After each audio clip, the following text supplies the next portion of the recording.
প্রধান উপদেষ্টা মালয়েশিয়াতে আজকে আবার বললেন রাজনীতিবিদদের কাছে ক্ষমতা হস্তান্তরের পর্ব শুরু হয়ে গেছে। মালয়েশিয়া সফরের তৃতীয় দিনে প্রধান উপদেষ্টা ডক্টর মোহাম্মদ ইউনূসের বিষয়ে বিস্তারিত জানাতে যুক্ত আছেন সহকর্মী শাহরিয়ার তারেক। তিনি খুব আমাদের প্রতি সহানুভূতিশীল, যাতে আমরা এগিয়ে যেতে পারি কোনোভাবে। এদিকে আজ ডক্টর ইউনূস মালয়েশিয়াতে একই সিদ্ধান্ত নিলেন। শেখ হাসিনার কাছে ক্ষমতা হস্তান্তর করতে বাধ্য হন, তুপের মুখে পড়ে। এইদিকে বাংলাদেশও তোলপাড় হয়েছে, 64 জেলায় উত্তেজনা বিরাজ করছে। আওয়ামী বিরোধী শিবিরের এক অংশে বেশ হতাশা নেমেছে।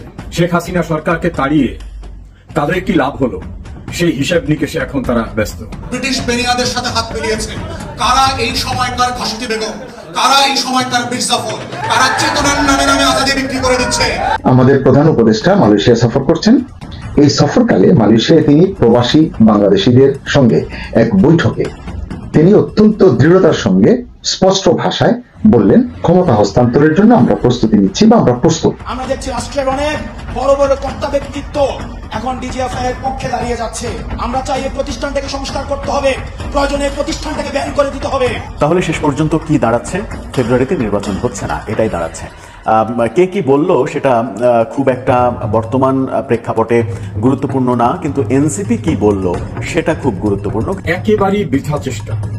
আওয়ামী লীগকে ধ্বংস করার জন্য পরিকল্পনা, চেষ্টা, দেশের বাইরের থেকে বড় বড় শক্তির সাহায্য নিয়ে, হ্যাঁ, বড় বড় অনেক শক্তির সাহায্য নিয়ে আওয়ামী লীগকে ধ্বংস করার চেষ্টা হচ্ছে বাংলাদেশে। অন্যদিকে ডক্টর ইউনূস মালয়েশিয়া গিয়ে আওয়ামী লীগের কপাল খুলে দেন এবং শেখ হাসিনার কপাল খুলে দেন। দর্শক শ্রোতা, এই ঘটনাগুলো দেখে বাংলাদেশের প্রত্যেকটা আওয়ামী লীগ কর্মী রাজপথে নেমে যায় আন্দোলন করে, আজকে দুপুরে এক প্রকার ধ্বংসলীলা তৈরি করে। আপনারা জানেন ডক্টর ইউনূস মালয়েশিয়া গিয়ে অনেক পদক্ষেপ নিচ্ছেন, সেই পদক্ষেপগুলোতে বাংলাদেশের উপর অনেক প্রভাব পড়তেছে। ইতিমধ্যে আপনারা সব কিছু দেখতে পারবেন ডক্টর ইউনূসের পদক্ষেপে বাংলাদেশে কি হচ্ছে, এবং আজ দুপুর থেকে যে একটা তুলপার পরিবেশ তৈরি হয়েছে সেই পরিবেশগুলোতে কি ক্ষয়ক্ষতি হচ্ছে আপনারা সব কিছু দেখতে পারবেন এই একটি ভিডিওতে। ধারাবাহিকলি ভিডিওটি কন্টিনিউ করবেন। এরই মধ্যে কয়েকটি ইম্পর্টেন্ট ক্লিপ দেখাবো যে গোপনে আওয়ামী লীগ কর্মীরা কি করতেছে, সেইটাও দেখতে পারবেন। আসুন আপনার কথা বাড়াচ্ছি না, আমরা সরাসরি ভিডিওর মূল আলোচনায় চলে যাচ্ছি। মালয়েশিয়া সফরের তৃতীয় দিনে প্রধান উপদেষ্টা ডক্টর মোহাম্মদ ইউনূসের বৈঠকের বিষয়ে বিস্তারিত জানাতে যুক্ত আছেন সহকর্মী শাহরিয়ার তারেক। তারেক, জানাবেন আজ কি কর্মসূচি রয়েছে প্রধান উপদেষ্টার?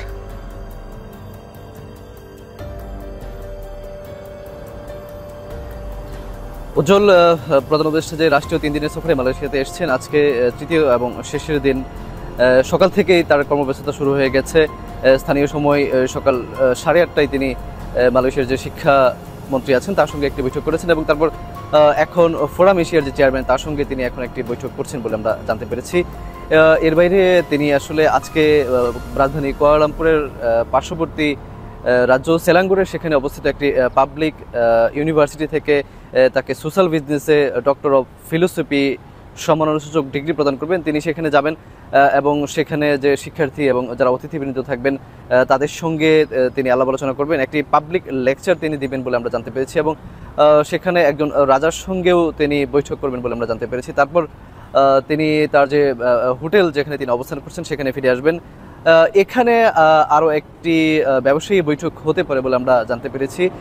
তারপর মূলত আজকের যে তার যে সফরসূচি মূলত এই ছিল আজকে তার সফরসূচি। গতকালকে আপনি জানেন যে মালয়েশিয়ার প্রধানমন্ত্রীর সঙ্গে বা সরকারি যে দ্বিপক্ষীয় যে বৈঠকগুলো ছিল সেগুলো গতকালকে শেষ হয়ে গেছে, এবং রাতে প্রধান উপদেষ্টা প্রেস উইং থেকে একটি সংবাদ সম্মেলন করা হয়েছিল। সেখানে আমাদেরকে জানানো হয়েছে যে তারা বাংলাদেশের যে সকল স্বার্থ সংশ্লিষ্ট বিষয় আছে সেগুলো তো আছেই, একই সঙ্গে এখানে প্রবাসী বাংলাদেশি, সাধারণ প্রবাসী কর্মী এবং শিক্ষার্থী যারা আছে তাদের বিষয় নিয়ে আলাপ করেছেন। তিনি আমাদেরকে জানিয়েছেন যে এখানে বাংলাদেশি শিক্ষার্থীরা যারা এখানে পড়াশোনা শেষ করেন, মালয়েশিয়ায় কিন্তু অন্যান্য প্রায় 32টি দেশের শিক্ষার্থীদের পড়াশোনার ডিগ্রি শেষ হওয়ার পর এখানে কর্মসংস্থানের একটি সুযোগ দেয়, যেটি বাংলাদেশি শিক্ষার্থীদেরকে দেওয়া হয় না। প্রধান উপদেষ্টা প্রেস উইং থেকে বলা হয়েছে যে মালয়েশিয়া সরকারকে বলা হয়েছে যে যারা এখানে উচ্চতর ডিগ্রি শেষ করবেন বাংলাদেশি শিক্ষার্থী তাদেরকে যেন এখানে কর্মসংস্থানের সুযোগ দেওয়া হয়। একই সঙ্গে মালয়েশিয়াতে এখন আপনি জানেন সাধারণ কর্মীদেরকে মাল্টিপল এন্ট্রি ভিসা দিচ্ছে মালয়েশিয়া সরকার, এটি নিয়েও মালয়েশিয়া সরকারের প্রতি ধন্যবাদ জানিয়েছেন, এবং সব বলা হচ্ছে যে এই সফরের মাধ্যমে বাংলাদেশ এবং আওয়ামী বিরোধী শিবিরের এক অংশে বেশ হতাশা নেমেছে। শেখ হাসিনা সরকারকে তাড়িয়ে তাদের কি লাভ হলো, সেই হিসাব নিকেশে এখন তারা ব্যস্ত। ছোট ছোট বামপন্থী সংগঠন তারা অন্তত শেখ হাসিনা আমলে বিভিন্নভাবে তাত্ত্বিক কথা, সমালোচনা, বিভিন্ন রকম ভূমিকা রেখে আলোচিত থাকতেন, পত্রিকা টেলিভিশনে স্থান পেতেন। এখন তো সেই জায়গাটাও নেই। বিপ্লবী ওয়ার্কার্স পার্টির সাইফুল হকের আপন ভাই, একসময় শেখ হাসিনা সরকারের সচিব ছিলেন, তিনি কারাগারে, তাকে মুক্ত করতে পারছেন না। জুনায়েদ সাকির সংগঠনের যে সকল কর্মীরা অনেক স্বপ্ন দেখেছিলেন, তাদের স্বপ্ন দেখানো হয়েছিল, তারা এখন কোথায়, কি অবস্থায়?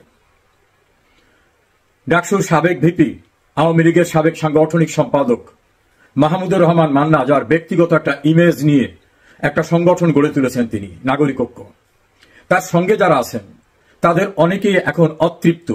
কি পেলাম, এটা নিয়ে তাদের আলোচনা। একইভাবে সবসময় আওয়ামী বিরোধী কথা, দেশপ্রেমের জন্য কাজ করে যাওয়া আনু মোহাম্মদ তার ঘনিষ্ঠজনদের বলেছেন, এখন তো সবকুল হারানো হলো। এভাবে তোপখানা রোডের বিভিন্ন দপ্তর, ছোট ছোট অফিস, প্রেস ক্লাবের বিভিন্ন চিন্তক, নানা রকম সংগঠনের তাত্ত্বিক নেতারা, তারা কোনো সুন্দর ভবিষ্যৎ দেখছেন না। অন্যদিকে যারা মূল আন্দোলনকারী হিসাবে নিজেদের পরিচয় দিচ্ছেন, জামাত ইসলাম, তাদের স্বপ্ন ছিল ইসলামী দলগুলোকে নিয়ে ঐক্যবদ্ধভাবে একটি বাক্সে বাংলাদেশের মুসলমানদের ভোট সংগ্রহ করা, ইসলামী সরকার গঠন করা, দেশটাকে একটা ইসলামী প্রজাতন্ত্র করা যায় কিভাবে।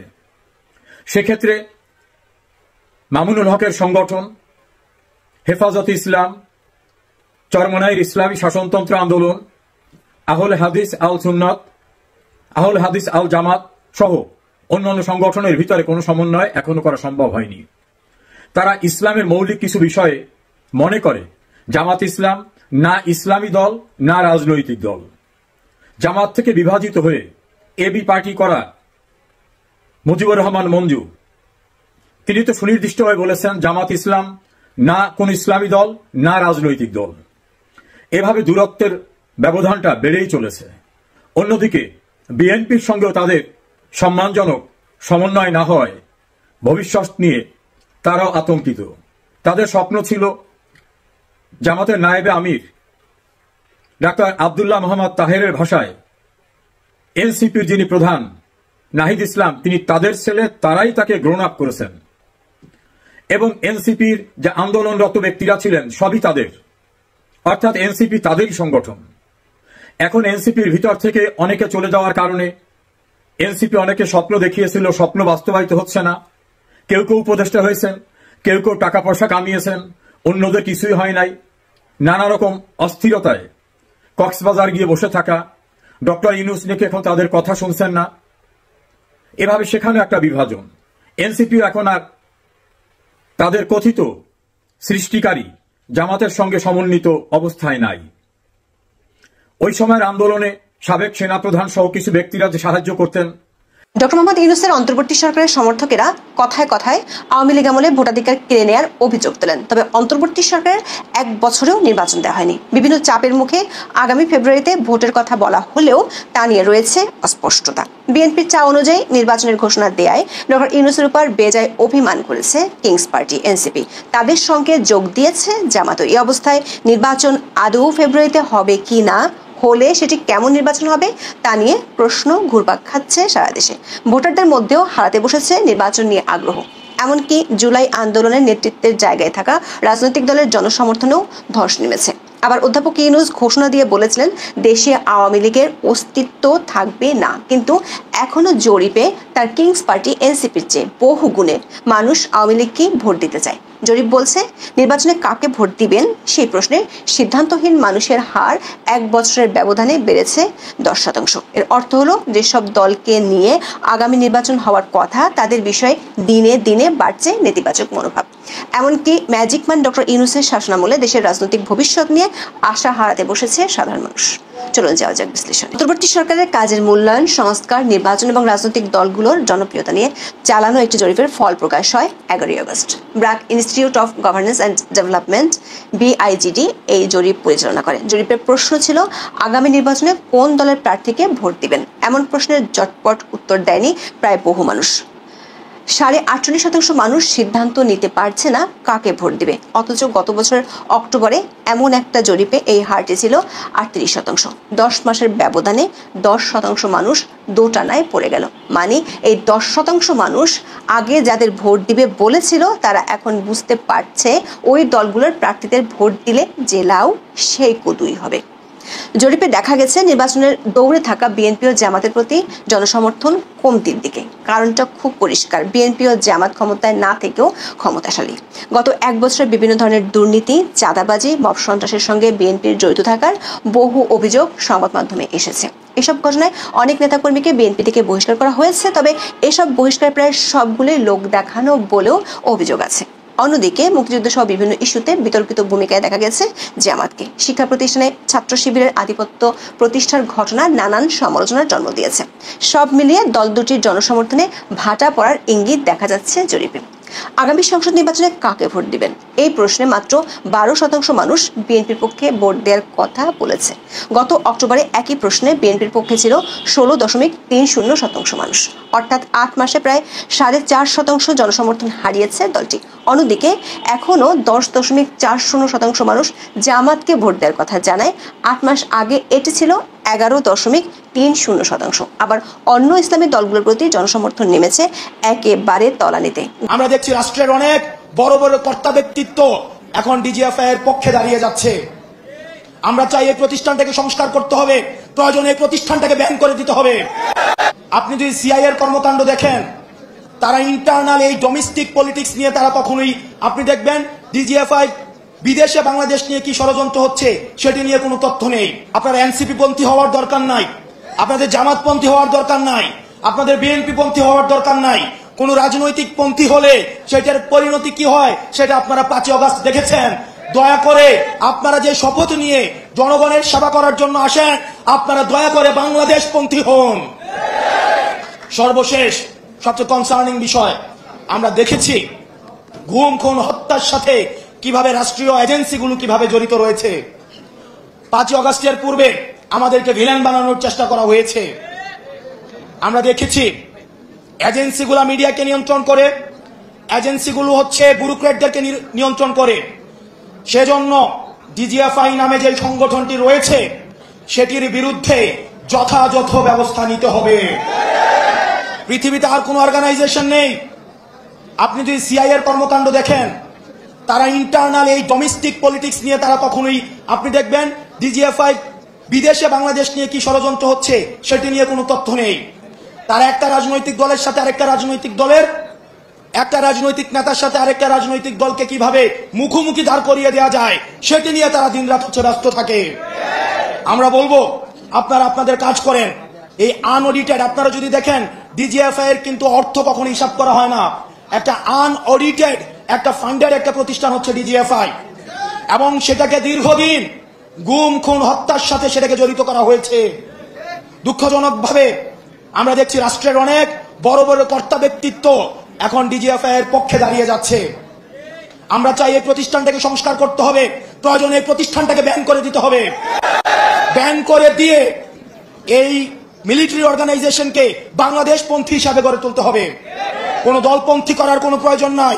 বাংলাদেশের স্বাধীনতা সার্বভৌমত্বের জন্য এই মিলিটারি অর্গানাইজেশনকে আধুনিক যুগোপযোগী, আমাদের 24 দফায় আমরা যেভাবে বলেছি বাংলাদেশ পন্থী একটা মিলিটারি অর্গানাইজেশন আমরা গড়ে তুলবো, সেভাবেই গড়ে তুলতে হবে। প্রিয় যুব সমাজ, অ্যাডমিনিস্ট্রেশন, মিলিটারি এবং মিডিয়া সংস্কারের জন্য এবং পরবর্তী বাংলাদেশ বিনির্মাণের জন্য আমাদেরকে সবাইকে ঐক্যবদ্ধভাবে কাজ করতে হবে। আমরা জানি আমরা সফলভাবে পতন করতে পেরেছি, কিন্তু এখনো পর্যন্ত সফলভাবে রাষ্ট্র গঠন করতে পারি নাই। সুতরাং সফলভাবে রাষ্ট্র গঠন করতে হলে আমাদেরকে সবাইকে ঐক্যবদ্ধ থাকতে হবে। এবং আমরা জানি আমাদের রাষ্ট্রের বিরুদ্ধে বিভিন্নভাবে ভারতে বসে ষড়যন্ত্র করা হচ্ছে। আওয়ামী লীগের বি টিমকে আবার আমাদের রাজনৈতিক ময়দানে নামিয়ে আসা হয়েছে। আওয়ামী লীগকে আমরা যেভাবে প্রতিরোধ করেছি ঠিক একইভাবে আওয়ামী লীগের বি টিম যে নামে রাস্তায় নামুক না কেন আমরা তাকে প্রতিরোধ করব। বাংলাদেশ ফ্যাসিবাদ বিরোধী রাজনৈতিক দলগুলোকে ঐক্যবদ্ধ থাকতে হবে। এখানে জাতীয়তাবাদী শক্তির যে রাজনৈতিক দলের এনি ভাই এখানে উপস্থিত রয়েছেন, জামাতে ইসলামের নেতৃবৃন্দ এখানে উপস্থিত রয়েছেন। বাংলাদেশের পরবর্তী বাংলাদেশ বিনির্মাণের জন্য ফ্যাসিবাদ বিরোধী রাজনৈতিক দলকে ঐক্যবদ্ধভাবে থাকতে হবে। নতুবা সেটির সুযোগ নিবে আওয়ামী লীগ, সেটির সুযোগ নিবে XYZ নামে আওয়ামী লীগের বি টিম। এবং আমার কাছে প্রশ্ন, ফ্যাসিবাদ বিরোধী রাজনৈতিক দলগুলো যেহেতু এখানে আছে, 5ই আগস্ট পরবর্তী সময়ে যারা আওয়ামী লীগের নির্বাচনগুলোকে বৈধতা দিয়েছে, সেই মুনাফেক জাতীয় পার্টি কিভাবে মাঠে এসে হুঙ্কার দেয় আমরা দেখতে পাচ্ছি। দর্শক, আপনারা তো দেখলেন এখানে কি কথা হচ্ছে। অনেকেই কিন্তু অনেক কথা বলতেছে, অনেকে আলোচনা করতেছে, অনেকে সমালোচনা করতেছে, দেশের বিভিন্ন অবস্থা এবং পরিস্থিতি নিয়ে সবাই সবার মন্তব্য প্রকাশ করতেছে। তাদের মন্তব্যগুলো দেখে আমরা অনেক কিছু বুঝতে পারতেছি দেশের মধ্যে কি হচ্ছে এবং দেশের পরিস্থিতি ঠিক কোন দিকে যাচ্ছে। দর্শক শ্রোতা, এখানে কিন্তু বিশেষ করে আওয়ামী লীগের বিভিন্ন বিষয় নিয়ে কথা হয়, সমন্বয়কদের বা ডক্টর ইউনূস যে বিদেশ সফরে গিয়ে কী কী পদক্ষেপ নিচ্ছেন এইগুলো নিয়ে কথা হয়। গাইজ, এই বিষয়গুলোর সাথে আপনারা একমত পোষণ করেন নাকি দ্বিমত পোষণ করেন? অবশ্যই আপনারা আপনাদের মন্তব্যটা কমেন্ট বক্সে লিখে যাবেন। আর হ্যাঁ, তখন আপনাদেরকে আমরা যা কিছু দেখিয়েছি সব কিছু আমরা সোশ্যাল মিডিয়া থেকে সংগ্রহ করেছি। এখানে আমাদের নিজস্ব কোনো মন্তব্য নেই বা নিজস্ব কোনো সিদ্ধান্ত নেই। সর্বশেষ আপনাদের কাছে আমাদের একটা রিকোয়েস্ট থাকবে, আপনারা আমাদের চ্যানেলে নতুন দর্শক হয়ে থাকলে চ্যানেলটি সাবস্ক্রাইব করবেন এবং পাশে থাকা বেল বাটনটি বাজাবেন যাতে করে নেক্সট ভিডিওটা সবার আগে আপনাদের কাছে পৌঁছায়। ধন্যবাদ।